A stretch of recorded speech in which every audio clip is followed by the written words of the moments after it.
Hello बच्चों, चलिए प्रश्न पढ़ते हैं। प्रश्न दिया है कि 1 ग्राम 79 AU 185 टी हाफ, इसका दिया 65 घंटे बीटा उत्सर्जन के द्वारा स्थायी मरकरी देता है। 260 घंटों पश्चात कितनी मरकरी शेष बचेगी? तो सबसे पहले बात करें अगर इस प्रश्न में मुख्य अवधारणा की, तो देखो क्या होगी मुख्य अवधारणा जो इस प्रश्न में होगी वो होगी मरकरी की शेष मात्रा ज्ञात करना।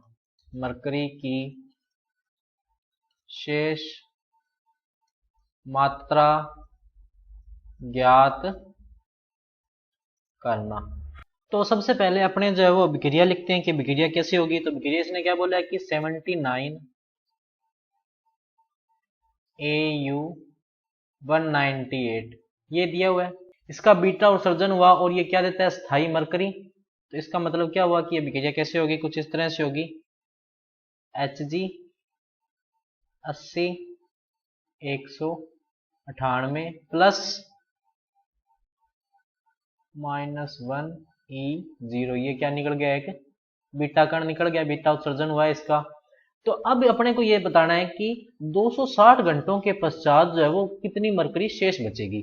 तो सबसे पहले तो देखो इसका जो अर्धायुकाल है टी हाफ जो है वो कितना दिया हुआ है 65 घंटे, और समय जो है समय टी ये कितना दिया हुआ है 260 घंटे।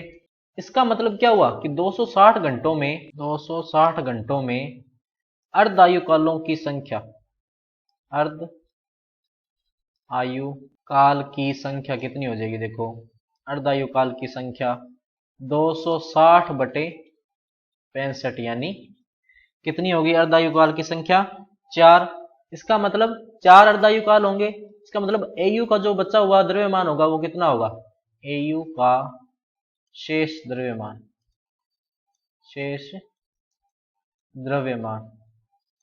वो देखो कितना हो जाएगा, ये होगा कुल द्रव्यमान जो अपने लेकर चले थे, एक मान लेते हैं एक बार के लिए, बटे अर्धायुकालों की संख्या, यहाँ पर n यहाँ पर क्या है अर्धायुकालों की संख्या है, तो w अपने एक मानना है, बटे 2 की पावर 4 यानी 1/16।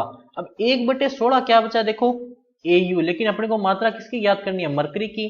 तो देखो मरकरी की मात्रा कितनी रहेगी कि मरकरी यानी Hg का द्रव्यमान देखो क्या होगा, एक मानना था ना अपने कुल, तो 1 - 1/16 यानी 15/16। जब इसको हल करेंगे तो ये कितना आ जाएगा 0.9375 ग्राम। तो सही विकल्प क्या होगा, विकल्प नंबर ए।